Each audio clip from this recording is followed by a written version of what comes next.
Olá pessoal, hoje nós estamos aqui para mais um quadro Que Capim é Esse? Mas hoje não especificamente nós vamos falar de capim, né?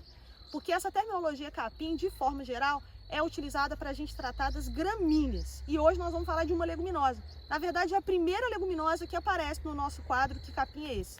Então hoje nós vamos falar do feijão guandu. A cultivar que a gente tem aqui para mostrar para vocês é a BRS Mandarim, a última cultivar de feijão guandu lançada pela Embrapa. Tá? Então a cultivar BRS Mandarim de feijão guandu é um Cajanus cajan. Esse é o nome científico do feijão guandu.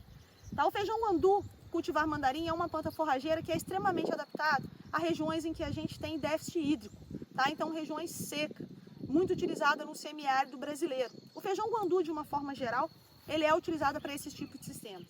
Não é uma planta nativa, tá? É uma planta originária da Índia, né, que apresenta então um excelente valor nutritivo. Assim como todas as leguminosas, ela vai apresentar então alto teor de proteína.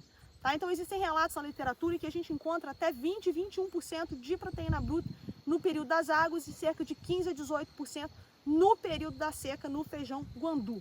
É uma planta que pode, em crescimento livre, ultrapassar a altura de 2 metros de altura. Tá? Então é uma planta que tem uma boa acúmulo de forragem, já que a gente está falando aqui de leguminosa. Ela pode chegar aí a ter até 15, 18 toneladas de matéria seca por hectareano. E o mais interessante é que não é uma planta de alta exigência em fertilidade. Então ela tolera muito bem solos ácidos, tá? Mas de toda forma é uma planta que responde muito bem à adubação. Então quando você faz uma calagem, uma gessagem, se houver necessidade, né, na camada mais profunda do solo de 20 a 40 centímetros, quando você faz uma adubação fosfatada, a planta vai te entregar excelentes resultados.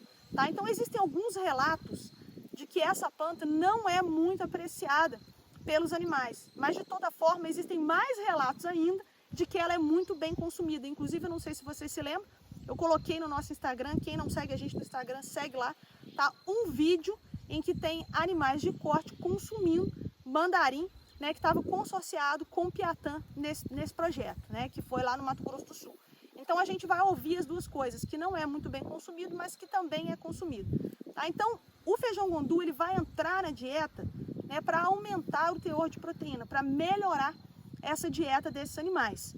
Né? Então ele é uma planta que a gente deve trabalhar em consórcio, pode consorciar com braquiária, se consorcia muito bem com pânico, pode utilizar também em cultivo solteiro e exclusivo para pastejo direto desses animais, ou a gente pode utilizar como banco de proteína, tá? Que funciona muito bem. O pessoal tem trabalhado muito com o guandu há muito tempo como banco de proteína, que nada mais é do que você separar uma área para você plantar essa leguminosa e abrir durante algumas horas do dia para que o animal então possa consumir.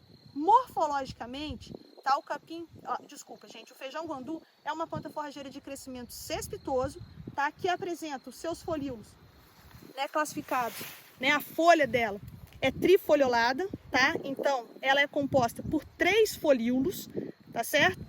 Então esses 3 folíolos vão formar o que a gente vai chamar da folha dessa leguminosa.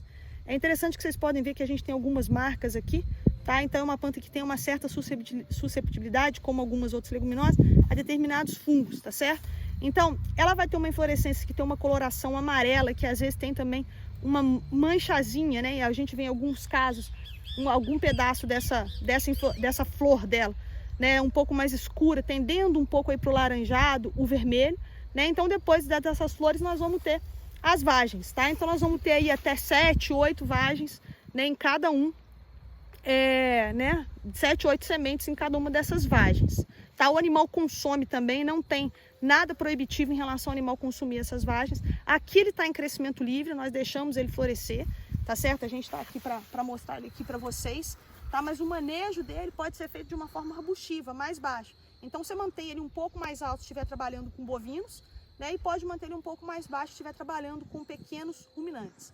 Então é isso, pessoal. Se vocês tiverem alguma dúvida ou algo a acrescentar em relação ao feijão guandu, é só deixar aqui nos comentários, tá? Então a gente convida vocês a seguir a gente em todas as nossas redes sociais: YouTube, Instagram, Twitter, Facebook e o nosso podcast Sempre Forragicultura e Pastagens.